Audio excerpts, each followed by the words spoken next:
안녕하세요. 반려동물의 건강상식을 쉽고 간단하게 알려드리는 우리 동네 수의사 유휘진입니다. 반갑습니다.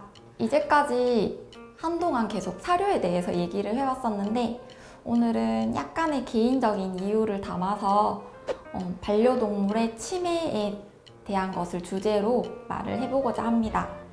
반려동물의 치매에 대해서 혹시 들어보셨나요? 치매란 우리 사람의 알츠하이머 병과 거의 유사하다고 알려졌습니다.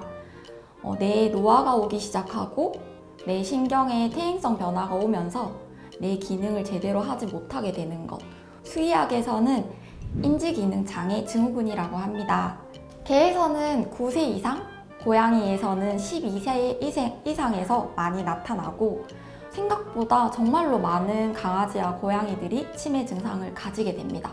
우리가 계속 반려동물의 수명을 조금씩 늘리고 있는데 그것 때문에 이제까지는 경험하지 못했던 반려동물의 증상을 보게 되고 그것 때문에 보호자님이 상담도 많이 하게 되고 요즘에는 치료까지 이어지는 경우가 많습니다.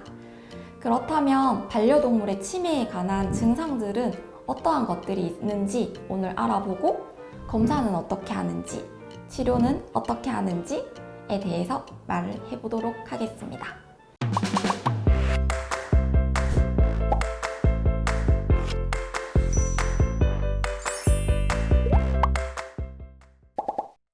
아까 오늘 주제를 치매로 잡은 이유 중에서 개인적인 이유가 조금 있다고 말씀드렸었는데 저희 집 아기를 한 마리를 소개를 하자면은 15살 된 갈색 푸들 한 마리가 있어요.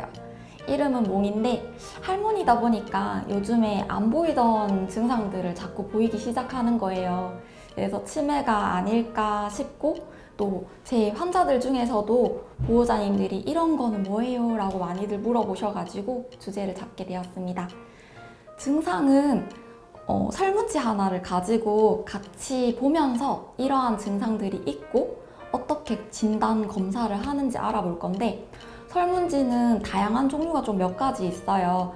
공식화된 것은 아니지만 그래도 주로 하는 설문지 중에서 조금 초기에 알 수 있는 설문지를 오늘은 그거를 보면서 볼 거고 추후에 이제 병원에 가게 되면은 CCDR이라고 다른 설문지를 6개월 전은 어땠어요? 6개월 이후는 어땠어요? 라고 진행 사항을 보게 되면서 설문지를 또 다른 설문지를 작성하시게 됩니다. 오늘은 첫 번째 설문지로 저와 함께 저희 집 몽이가 과연 치매 증상에 어느 정도 온 건지 조금 알아보도록 하겠습니다. 증상은 D샤라고 조금 크게 항목을 나누어서 객관적으로 보기 위해서 나누어 놓은 게 있어요. D, 방향 상실, I, 상호작용, 그리고 S, 수면 주기에 관한 것, 그리고 H, 배변 배뇨의 문제, A, 활동성과 불안장애 이렇게 크게 나누게 되고 설문지 작성을 따라서 해보겠습니다. 0은 아니다, 1. 약간 그렇다, 2. 그렇다, 3. 매우 그렇다. 0, 1, 2, 3으로 점수를 매겨보도록 할게요. 처음에 D로 시작하는 것, 방향감각 상실인데요. 목표 지점까지 도달하는데 어려움이 있으며 문을 지날 때 문의 경첩 쪽으로 가곤 합니다 라고 되어 있죠. 간혹 아이들이 문 열리는 곳으로 가야 되는데 문 닫히는 쪽, 경첩 쪽으로 막 가는 경우가 있어요. 그리고 뱅글뱅글 도는 아이들도 있고 그러한 것을 방향감각 상실이라고 하는데 우선 저희 집 몽이는 아직은 이런 행동들이 없습니다. 그러면 첫 번째 항목에서는 0, 두 번째 벽이나 바닥 또는 허공을 멍하게 바라봅니다. 사실 요거는 조금 애매하긴 한데 요즘에 산책하면서 괜히 사람 쪽을 멍하게 쳐다보는 경우가 있어요. 지나가시는 분들이 너는 왜 그렇게 쳐다보니 할 정도로 약간 이상하게끔. 그래서 약간 그렇다 1점으로 두겠습니다. 친숙한 사람이나 친한 동물을 알아보지 못합니다. 요거는 제가 얼마 전에 굉장히 상처를 받았었는데 얼마 전에 저희 병원에 몽이가 건강검진을 하러 왔었거든요. 저를 못 알아보는 거예요. 물론 낯선 장소고 제가 있을 거라고 상상을 못한 것 같긴 한데 체열을 하고 청진을 하고 엑스레이를 찍을 때까지 전지 몰랐습니다. 그래서 요거는 그렇다 2점으로 하겠습니다. 집이나 마당에서 길을 잃습니다 라고 되어 있는데 요거는 아직 그런 증상을 보이지 않았어요. 그리고 시각적 또는 청각적 자극에 대한 반응이 떨어집니다. 요거는 확실해요, 정말로. 그래서 2점으로 하겠습니다. 먹어라는 소리를 못 들을 정도로 요즘에 조금 청각이 많이 떨어지는 것 같아요. 그 다음 두 번째 S, 사회적 상호작용인데요. 우리 가족 간의 관계를 의미합니다. 가족이나 방문자 또는 다른 동물에 대해서 더 흥분하거나 공포를 느끼거나 공격적이 되었습니다 라고 되어 있어요. 요거는 0점. 그리고 보호자를 반기지 않거나 잘 다가오지 않고 애정을 요구하는 것에 대한 흥미가 떨어졌습니다. 요거는 맞아요. 집에 가면 자고 있는 시간이 너무 늘었고 애교도 훨씬 줄었고 그래요. 그래서 2점으로 하겠습니다. 세 번째 S로 시작하는 것, 수면 주기, 슬리핑을 말하죠. 서성거리고 잘 쉬지 않으며 수면 시간이 감소하였고 밤에 일어납니다 라고 되어 있는데 밤에 요즘 조금 일어납니다. 일어나서 갑자기 아무 소리도 안 들렸는데 짖기도 해요. 그래서 밤에 일어나는 증상 2점, 밤에 짖습니다 2점. 배변 실수, 학습, 기억 능력 요걸 H라고 나누었는데 새로운 것을 잘 터득하지 못하고 이전에 학습한 명령, 이름, 작업에 대한 반응이 떨어집니다. 앉아, 엎드려, 돌아 다 가능하거든요. 제가 일부러 계속 테스트를 해봐요. 근데 요거는 아직은 가능은 하고 하지만 새로운 것을 잘 터득하지는 못해요. 몽이가 나이가 많다 보니까 최근에 이렇게 코어해서 내밀어보는 그런 것도 가르쳐보고 했는데 전혀 배우지는 못하더라고요. 그래서 약간 그렇다 1점. 실내에서 소변, 대변 실수가 증가하고 나가자고 하는 요구가 감소하였습니다. 요거는 아직은 없는데 화장실 입구에 오줌을 싸기 시작했어요. 들어가기 귀찮은 것 같기도 하고 그래서 약간 그렇다라고 하겠습니다. 반려견의 주의를 끌기 어렵고 산만하며 집중력이 감소하였습니다. 요것도 약간 그렇다라고 하겠습니다. 뭔가 요구를 하다가 지치면 떠나버립니다. 그리고 네 번째 A는 활동성과 불안 이렇게 두 가지로 나누어서 항목을 나눠뒀는데 활동성, 새로운 장소를 탐험하거나 장난감, 가족, 다른 동물들과 노는 횟수가 감소하였습니다. 몽이에 애착 인형이 있거든요. 원래 집에 들어가면 애착 인형을 가지고 막 놀아달라고 했었는데 요즘에는 잘 없어요. 많이 감소했어요. 그리고 집 일정 반경 밖으로 벗어나지 않으려고 해요. 그래서 요거는 매우 그렇다. 목적 없이 돌아다니는 것 같은 활동이 증가하였습니다. 요거는 없습니다. 반복적 행동, 빙글빙글 돌기, 씹기, 핥기 없습니다. 불안은 보호자와 떨어졌을 때 예전보다 불안감을 느낍니다. 원래 성격이 좀 무던한 편이어서 그렇지는 않은 것 같은데 얼마 전에 데리고 놀러를 갔었는데 케이지 안에 자고 있더라고요. 원래 무던하게 그러는데 그래서 이것도 약간 그렇다라고 할 거고 제가 보는 보호자님 중에 최근에 보호자랑 매우 안 떨어지려고 해서 상담을 하시는 분이 계시긴 해요. 이런 것도 중요합니다. 그리고 시각적 또는 청각적 자극에 대해 예전보다 더 반응하고 두려워합니다. 천둥 치면 더 무서워하고 밖에 소리에 굉장히 예민하게 반응하는 경우 그럴 수 있죠. 이것도 약간 그렇다. 장소에 대한 두려움이 증가하였습니다. 특히 새로운 환경에 대해서 아까 새로운 장소를 탐험하는 것과 비슷한 항목이다, 그죠? 이것도 매우 그래요. 그래서 제가 있는 항목 설문지를 다 작성해보았는데 몇 점인지 살펴볼게요. 저희 집 몽이의 총합은 22점. 이 설문지는 15점, 33점을 기준으로 약하다, 중등도다, 심하다라고 나눕니다. 그래서 저희 집 아이가 22점이라는 건 치매 증상이 중등도는 된다라고 볼 수 있겠네요. 사실 유튜브 할 때 보려고 미리 작성을 안 했었는데 치매가 왔습니다. 그러면 치매는 어떻게 진단을 하고 검사를 해야 되는 것일까요? 설문지 먼저 작성해 보시고 그 다음에 두 번째, 이렇게 활동이 감소하거나 덜 움직이는 것 같은 증상과 비슷한 질환들, 영향을 주는 질환들이 있어요. 저희 집 아이가 집 밖을 덜 벗어나려고 했을 때 첫 번째 든 생각이 관절염이 있나? 다리가 아픈가? 이런 생각이 들었고, 통증에 관한 것.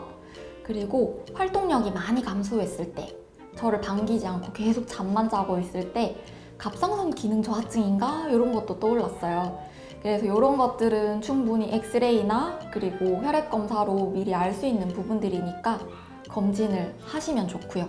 저희 집 몽이는 얼마 전 건강검진에서 이런 것을 미리 배제를 했었고요. 그리고 또 남아있는 게 아까 방향감각 상실이 있었어요. 뱅글뱅글 돌거나 위치를 잘 보지 못하고 이렇게 빙글 도는 행동들?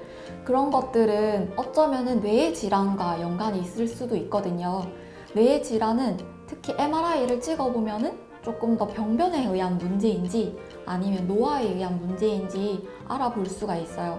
물론 15살 혹은 노화된 강아지에게 마취를 하고 MRI를 찍는다는 게 얼마나 힘든 결정인지 충분히 공감을 해요.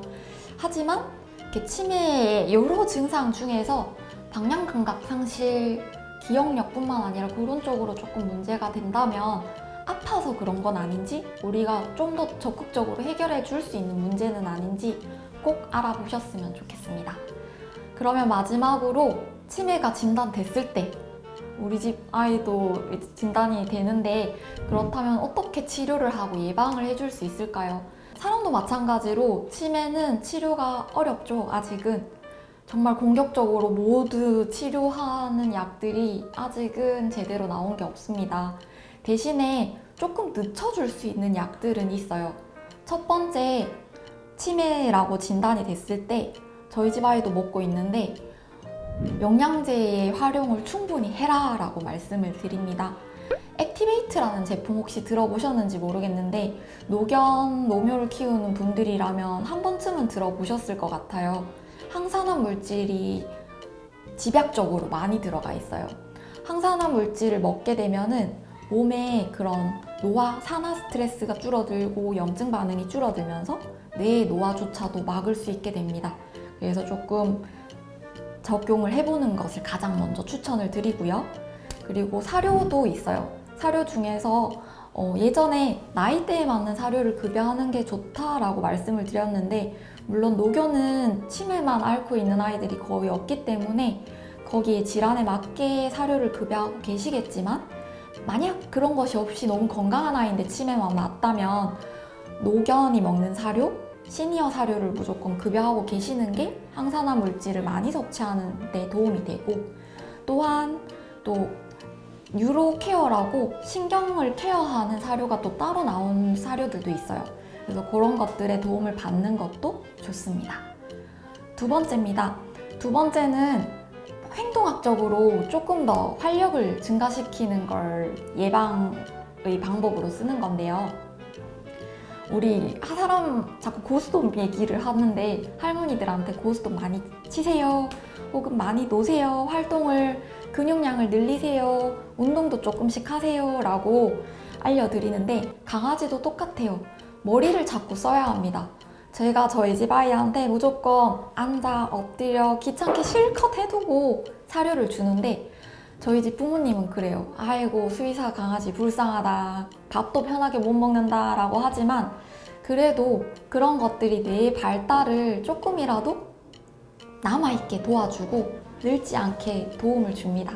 그래서 사료 그릇을 치워라고도 얘기를 하는데 사료를 줄 때 절대 불쌍하지만 편히 주지 마세요. 여러 가지 활동량을 늘리고, 그리고 노즈워크 같은 것도 충분히 도움이 됩니다. 사료를 꾸준히 먹고 있어야 하거나 간식을 급여 못하는 분들이 노즈워크는 그럼 어떻게 하나요? 간식을 줄 게 없나요? 라고 하지만 우선은 저희 집 아이는 사료를 열심히 먹게끔 키워왔기 때문에 사료 한 알로도 충분히 훈련이 가능하거든요.